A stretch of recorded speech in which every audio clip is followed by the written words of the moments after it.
Hello again, and welcome to Musings of a Sanguine Christian Woman. I am Adeoluwa. If you're watching this or listening rather to this on YouTube, please like, share, subscribe.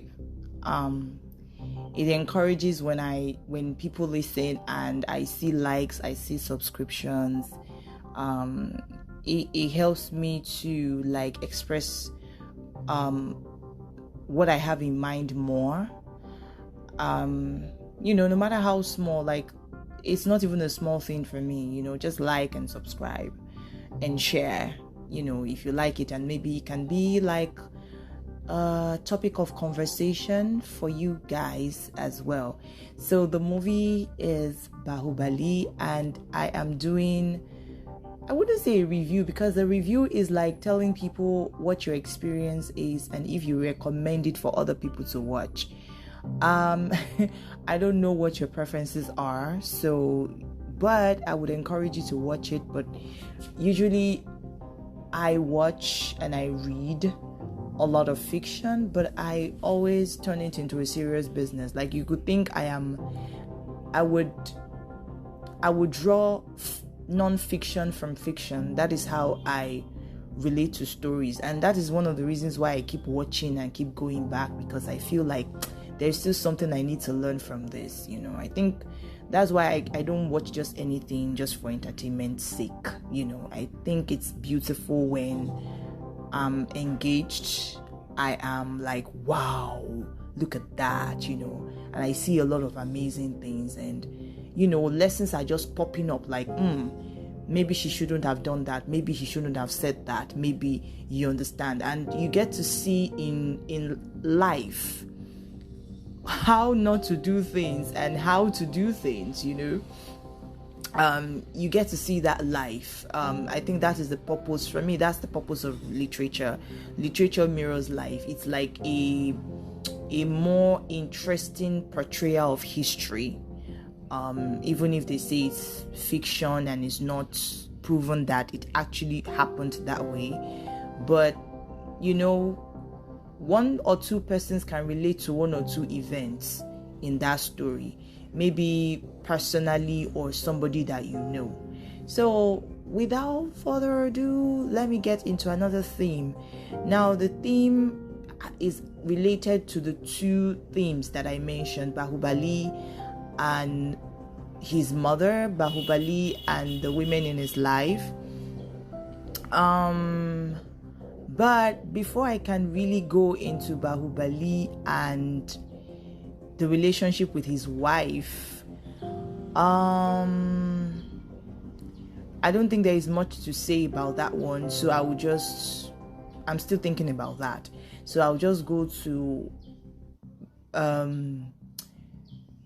Siv'gami and Devsina, the Sasbahu relationship. For those who watch a lot of Indian movies, that is mother-in-law and daughter-in-law relationship. So they call it Sasbahu. That one is like a a very interesting conversation on its own when it comes to relationships and social matters and all of that. It's like an arm of government. If you ask me, that is like an arm of government, because it has its own name, right? So the relationship between mother-in-law and daughter-in-law, first and foremost, Siv'gami, who was a queen mother, and Devsina, who is a Yorani.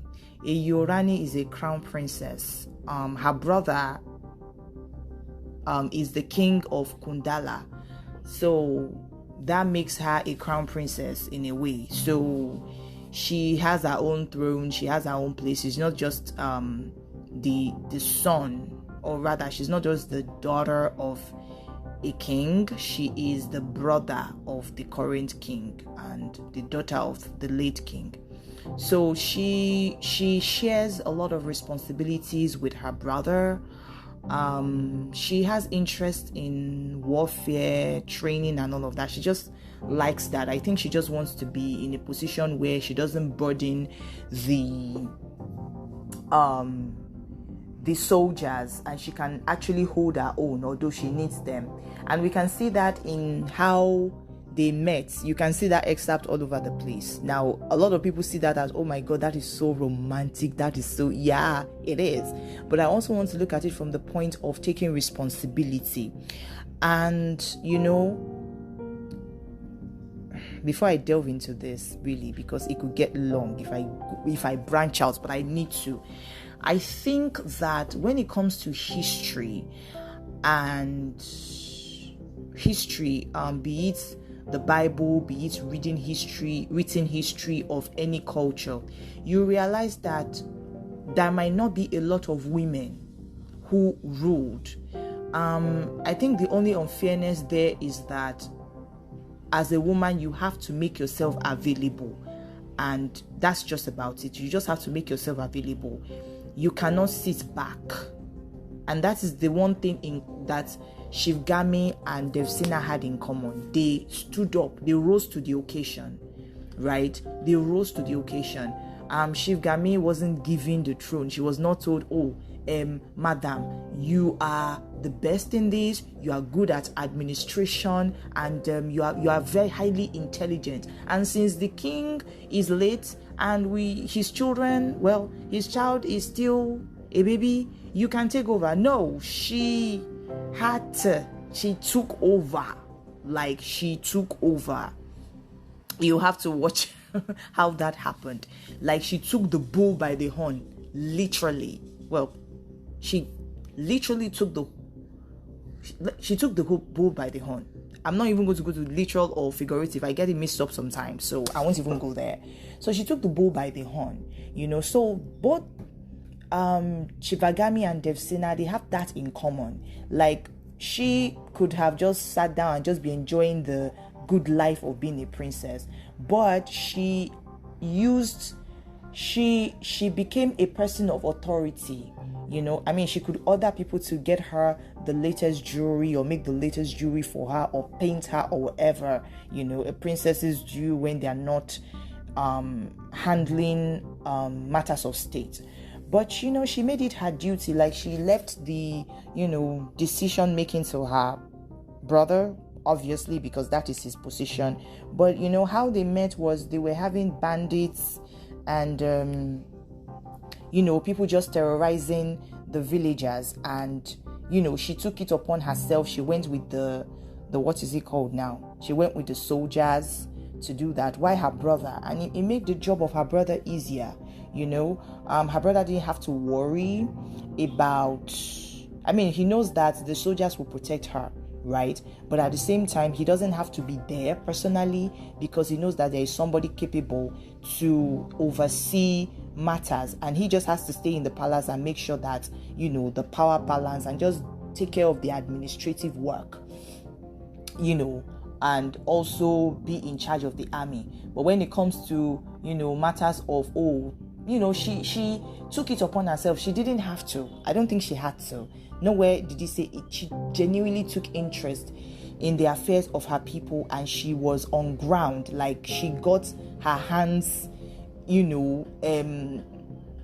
how will I put it? She excuse me. She got involved. I don't want to say she got her hands dirty, because that could mean two things. But I think she was not afraid of doing the work that a soldier does, and the way she did it is amazing. And that's one of the reasons why I like watching Indian movies, because I don't really like to watch it for one reason. They talk, like, there's a lot of idol worship there. And it's interesting that when it comes to Christian movies, you have people say things like, they have too much of quoting scriptures there. But the same people who say there is a lot of quoting scriptures there. They have no problem with watching Indian movies where they worship their idols there. You see there is no way you can watch an Indian movie and you will not see a traditional rite, a temple rite. Like, they show their temples, they show the way they worship and all of that. They do, like, you see their religion is displayed there, their religion, their arts, and so on and so forth, and yet they have millions and millions of views. But when it comes to Christian movies, people have a problem with that, because I don't want people throwing scripture at me. But you have no problem with them throwing Hindu scriptures at you. But that's just by the way. Anyway, I watch it, and I know many Christians who probably watch it. It's a battle sometimes, because I try to skip the part that is against my faith. So but that being said, okay, back to Defsina. She was involved in the affairs of the realm. There was a time when she went to pest control. Like, there were these animals that were eating their crops, and she could have sent somebody, go and take care of it, but she went with her bow and arrow, right? And went hunting, right? You have to watch the full details of that one. And went hunting. So you see a woman who made herself available and was busy, but at the same time she didn't look like she was a warrior or anything. She dressed like a woman. She was very, very feminine. She was very, very feminine. But I think she was just physically feminine, but she was but let me just talk about her feminine side. She could have dressed like a man or anything like that, but she wore feminine colors. In fact, it was so funny. Like, I don't think I've ever seen anything like that before. Her arrows had pink tails. That was so funny. I'm like, something that could actually kill something has pink on it, and the one for her cousin that went with her had blue on it. So they color tagged the arrows that were going to be shot. It was so interesting. But I think it just goes to show that you can be strong as a woman. Like, you being strong as a woman does not mean that you are a man. And you being feminine as a woman does not make you weak. You understand? It's just the right balance of yourself, and you're also strong. Being strong is part of what being a woman is. It takes strength to go through what women go through every month, and still function. You're having menstrual pain and you're still functioning. That is strength. I don't think a man can go through, having stomach pain and working. Are you kidding? They probably would be admitted in the hospital. But we will still work, or at least try to. You understand? Like, sometimes we do it to get our mind off the pain, and sometimes it's when it becomes really, really extreme that we are just stretching at one point, and the next minute we are pulling our knees up in another corner of the room, and the next 5 seconds we are flipping on our stomach. It's just crazy. But being a woman takes strength, right? So that's like tautology saying that women are strong. It just sometimes takes courage to, it's just about making yourself available for whichever interests you in the matters going on around you. And so we can see that she had the ability to to run a kingdom, but not just run it, like to contribute meaningfully to the affairs of the kingdom, right? And to also protect herself and defend herself. But we also see that it has limits, because the popular scene where Bãhubali helped her fight off the enemy, she she was holding up, but if he hadn't shot those arrows when he did, she would have been either killed or captured. That would have been what would have happened to her, killed or captured, right? Wounded and captured, most likely, because I'm sure they've gotten orders not to kill the women, So we see that she had limits because, she had limits, and we all do, right? That is why we need one another. Even Bahu had his limits, right? But the thing about strong people is that sometimes people see you as the person that can help. Nobody sees you as somebody who actually needs help, who needs assistance, somebody who also needs protection. And I think that is where, even if Siv'gami, his mother, missed it, Bahu's wife missed it more, because I think she, being the closest to him, should be able to, she should be able to like be his defense, sort of, but that didn't happen that way. So you see two very strong women. One had already become queen mother for years. Well, I don't know how old Bãhubali was, but let's just say they were about 25, thereabout, maybe about that age. So let's just say she held down the kingdom for about 25 years in trust, for when she would pick the best of her two sons, of her nephew and her son, right? So she made herself available. She looked at herself and she was like, you know what, there is nobody to do this. So she took it up upon herself and she became the ruler in trust for her sons till they are of age, or rather when she can tell who is the best to rule. And it was Bahu that had the leadership, who was a natural, obviously, because his father was the king as well.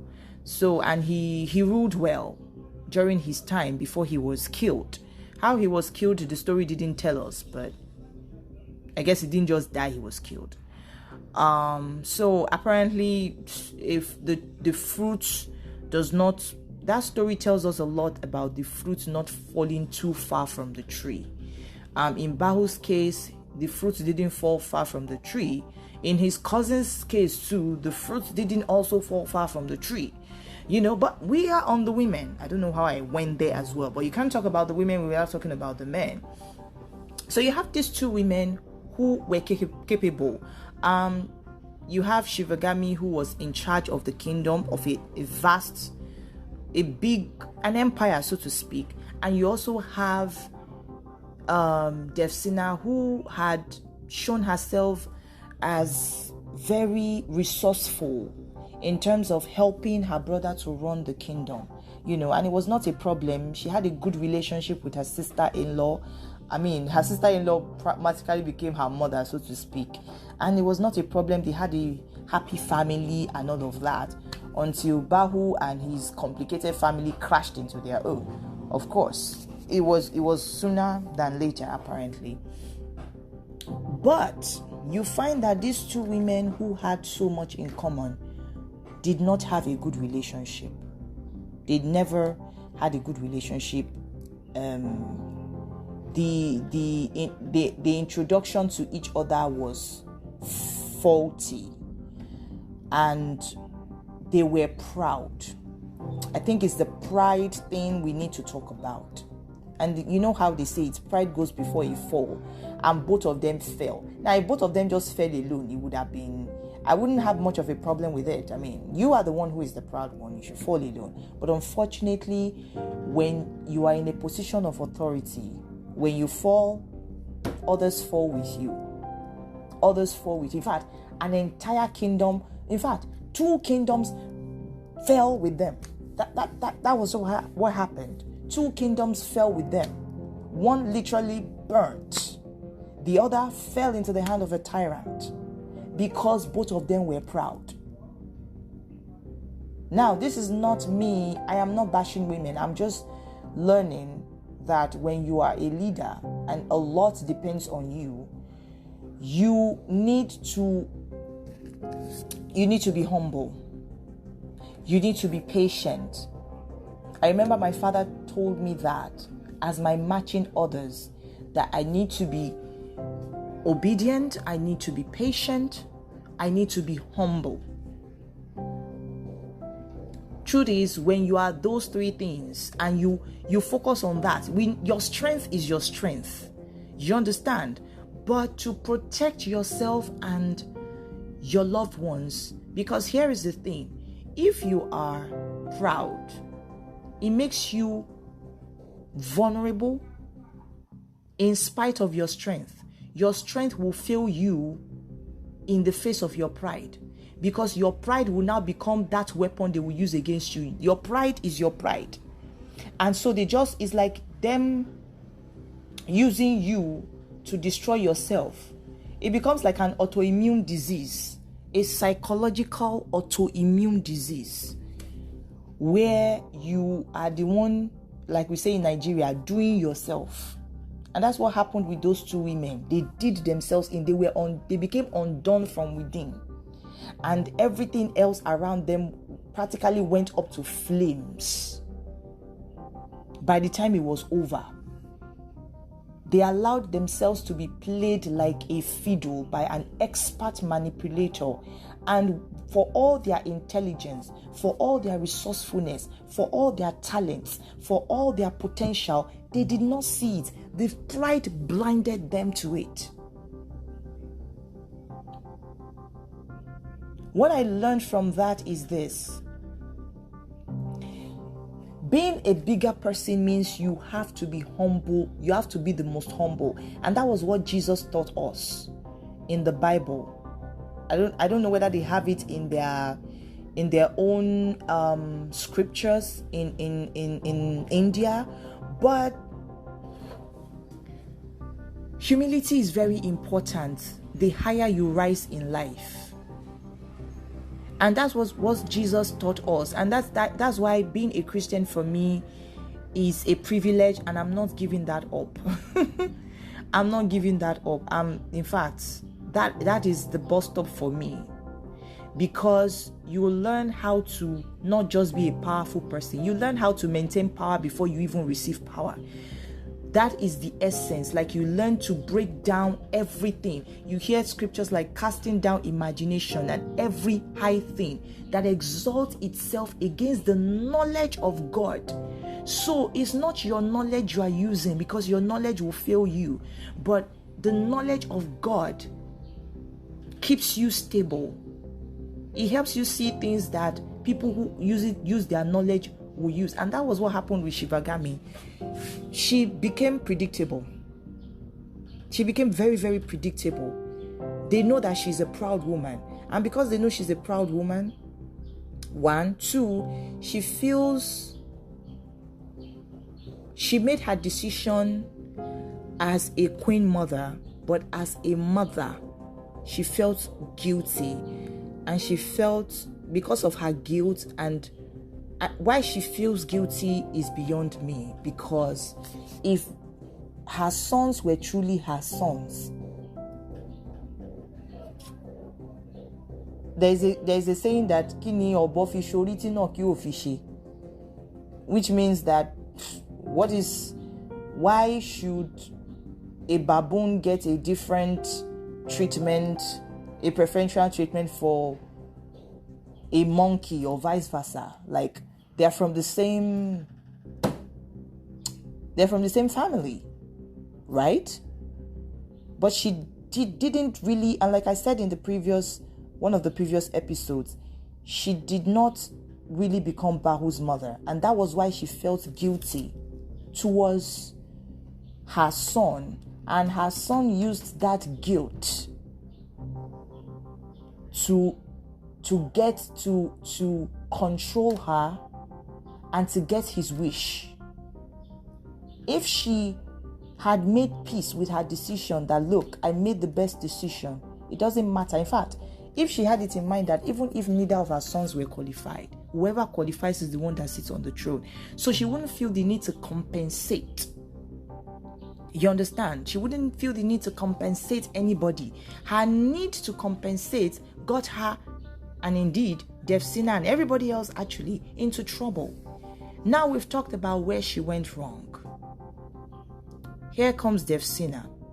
So you were insulted, and indeed her entire kingdom was insulted. She could have taken a cue from her brother, who obviously must have felt insulted, but he responded as a statesman in the interest, because he realized that this kingdom, for them to ask for their princess's hand in marriage the way they did, they will have no problem leveling them. And personal pride has no place in statesmanship or statesmanship rather. You have to think about the safety of the people you are leading first and foremost. Pride has no place there. But unfortunately, Devsina did not see it from that angle. She felt insulted and she responded back with insults. That was the mistake she made, and that pitched them against each other. That pitched two women who had too much, in fact, so much in common. Well, too much in common. They had both flaws and strengths in common. They were both strong women. They were both proud women. And so their pride was used against them. I should think that they would have had a fantastic relationship. She would have learned a lot from her. They would have bonded well. Would they have fought? Oh, absolutely. Absolutely. But you see, that fight will be between them. It will just be, just to exercise wits. An exercise of intelligence will be their fight. And the men will be like, if the men try to interfere, like, are you a woman? Get out. You understand? So they will bond so well.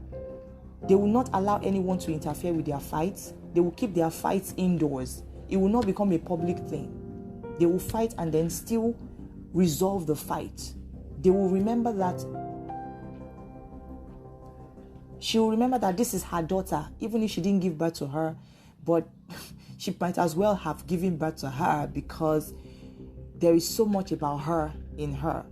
Like they were so alike in terms of beauty, in terms of strength, in terms of willingness, wanting to be a blessing to the people, right? Wanting to serve the people. They have all of that in common. But that was not enough to bring them together. They decided that their pride made sense, and unwittingly, their bone of contention became Bãhubali. He became like the victim, unfortunately, in their quest for self-defense, and they now sort of depended on him to resolve the fight.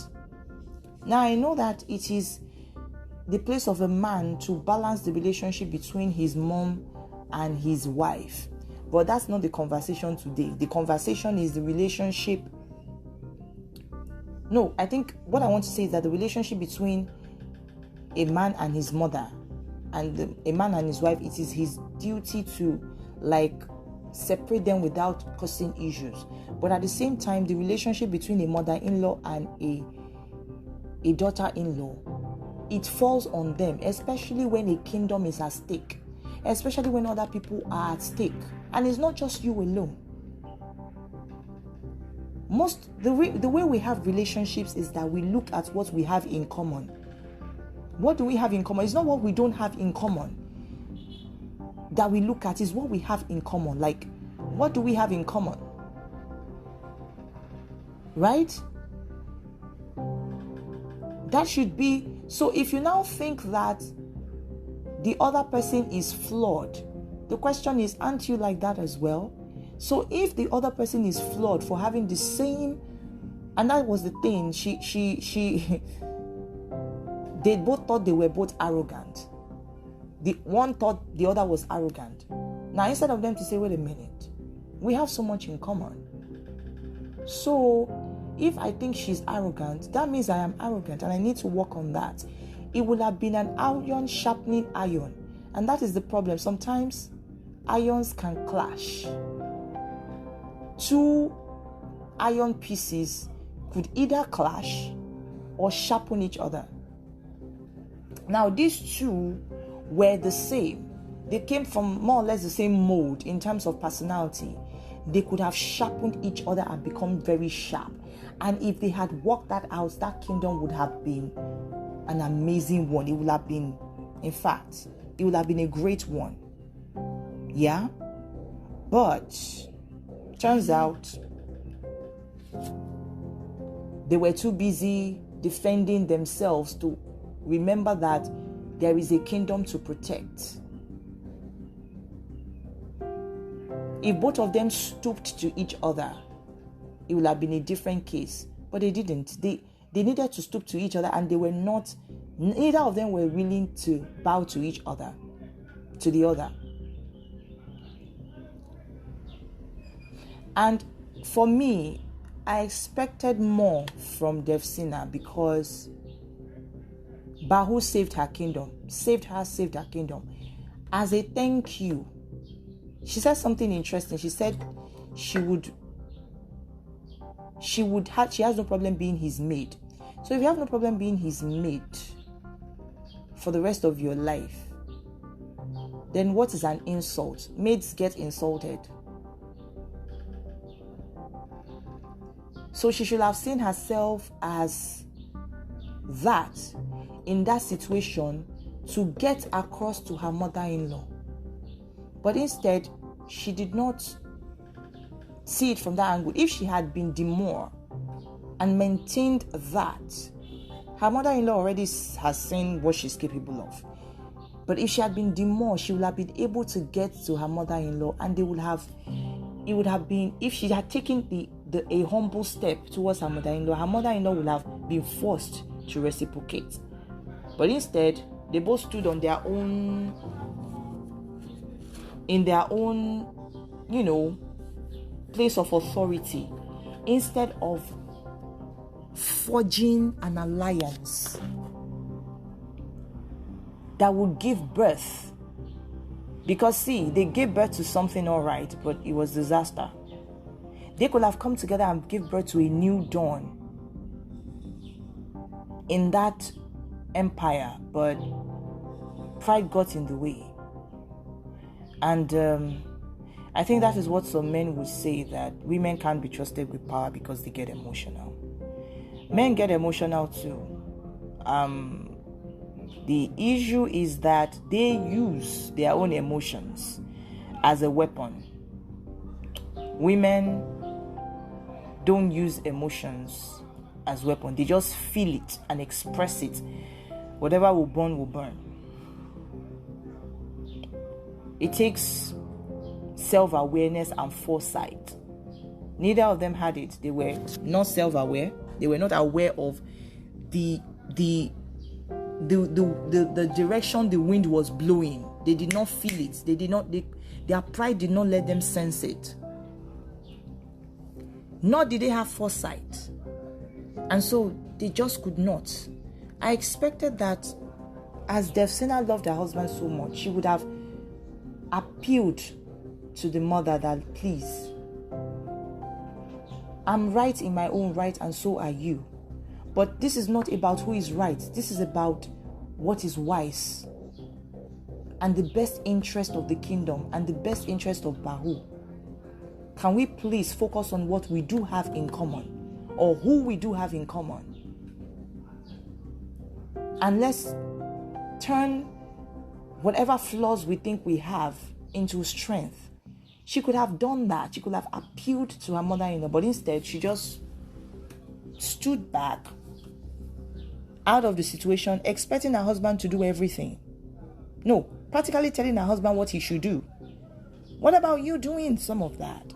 I mean, for someone who was helping her brother run the kingdom, I expected more from her. But I suppose that's, for her, she feels that all I can do is help you with the people. But she didn't know how to have a relationship with her mother-in-law. I don't think she had an opportunity to learn. I think she felt that, I will respond to you the way you treat me, kind of thing. It's a nice principle to have, but it's not a wise one to have, because it's going to be used against you.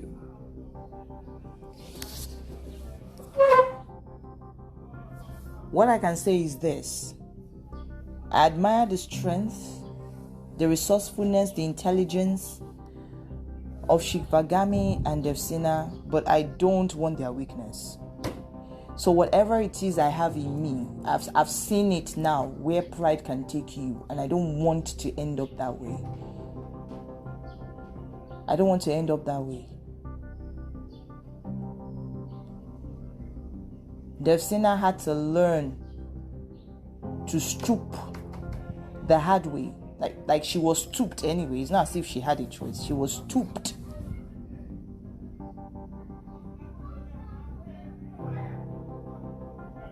I should think that when Bãhubali promised that as long as he has breath, he will always protect our honor.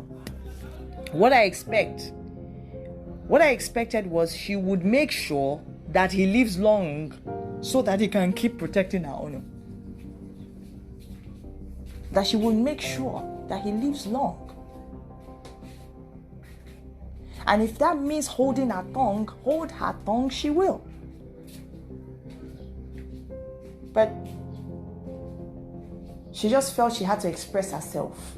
She has never been used to curbing her tongue. And it got her, it got the man she loved into trouble.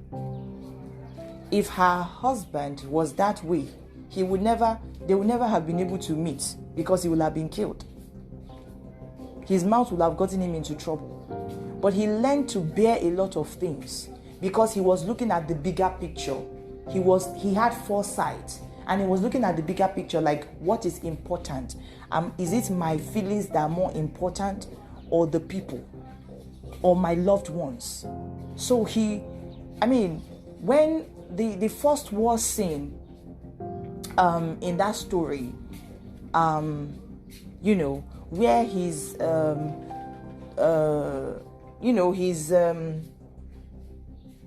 uncle, in quotes, his honorary uncle was telling him that this is unfair. You have been given less weapons. In fact, you've been given like the least effective weapons. That is cheating. You ought to protest. And from that conversation, it made me realize that was not the first time he has said the same thing. But Brother Man was thinking about battle strategies and how to make the most of what he has. He was thinking about, okay, so what are we going to do? How am I going to do this? He was busy thinking about battle strategy, while that one was talking about the unfairness of the situation. He was like, okay, so this is what we have. So he didn't even respond to what he heard. I'm sure he heard, but he didn't respond. He said, he asked a question, that was very interesting. He said, I can't even remember what he asked, but it had something to do with the war and the weapons they had. And the man was like, You understand? He was like, Like, after all I've said, this is what you're going to say? Like, he was like, what we're going to do tomorrow. So I think that as a woman, it's not enough to just be a strong woman, but you also have to be a humble woman. As strong as you are, you have to be that humble. You have to be willing to learn. You have to be willing to learn from other people, even if their character rubs you the wrong way. What I expected her to do was learn from her husband, right? There are so many things she could have done. As she got there, she should start reading about Mahishmati, its history, the laws, so that she would not unwittingly break a law. Read the laws, study the law, study everything there. Watch how her husband does things. And ask him question that, this thing that you did, why did you do it? Why didn't you do this? Like, and pay attention and study it. Like, okay, so if he had done this way, it might be his right to protest, but it would have been unwise. And he would have denied people. Everybody else would have suffered because of it. She just came there, clashed with her mother-in-law, and everything just went downhill quickly, fast.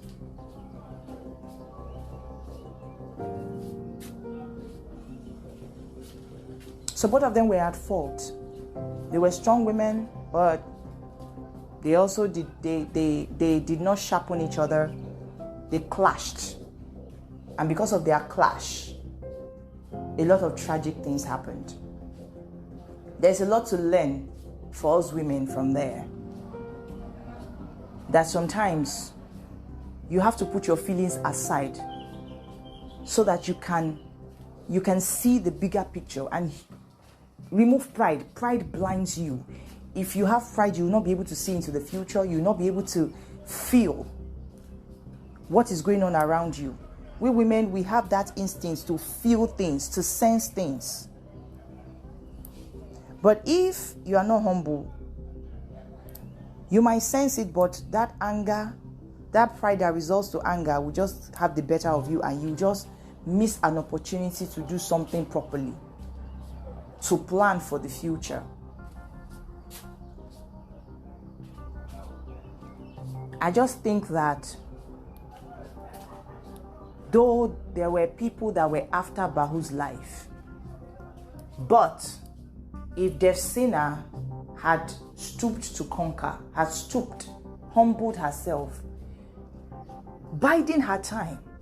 It's not just biding her time, like, you know what, you can have your moments now, but I have a plan. This will not go on forever.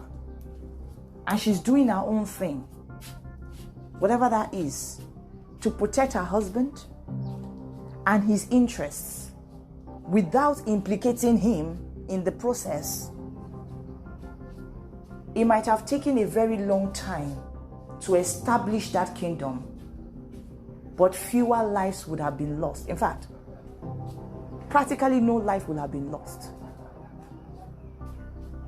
We women were natural seers in terms of our senses. Like, it's not that we see things clearly sometimes. Some do see it, but we sense it. It's humility that brings it to light and helps you begin to think like, so what do I do now? What do we do now? Siv'gami had her faults, like I said. She did not take the counsel of anybody. Whatever she decided was it. And so she made a unanimous decision. She was used to making decisions on her own without consulting with other people. It's one thing to believe that, okay, you are right, but also hear other people's opinion as well. I mean, that is discounting that of her husband and her son. But what about the chiefs? What about the nobles? Those ones are just sitting on the throne to listen to her give orders. She just wasn't just listening to anybody. These are people that she should, say, okay, this is what we need to do. You have your own decision to make. You have already made your decision. You have your reasons. Hear what other people have to say. Okay, so what do you think we should do? Right? And then you sit down, you listen to them, you take notes, they give their reasons. And sometimes you'll be like, you know what? Maybe we'll shelf, maybe we'll do what Noble B and D has said for now. And then you it's like you having more weapons rather than depending on your own weapon alone, which is your own wisdom. You have more to work with. But instead, she put all that pressure on herself. I think in a way she wanted to prove that she was capable of running the kingdom. But you listening to other people give advice or listening to what people say that don't agree with you does not reduce your position. You're already sitting on the throne. The final decision is yours. Anyway, regardless of what opinion anybody gives, the final decision is still yours. So why do you need to be the one to make the decisions alone? Why do you need to shut down every other people's opinion? It wasn't necessary. And that was where she went wrong. She did not seek the advice of everybody else, all the stakeholders in the kingdom, the nobles, the chiefs, the courtiers. Those ones are just there to hear her speak. That's all. No opinion allowed, unless she agrees with it. Sometimes, how do you handle opinions and advice when you don't agree with it? Do you allow yourself to think about it and see the wisdom in it? There's so much to learn, and I'll just put a stop on it for now. And in another episode, we'll look at another theme in the Bãhubali story.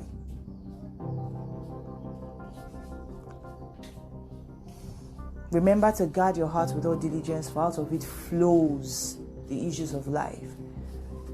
They that know their God, they shall be strong and they shall do exploits.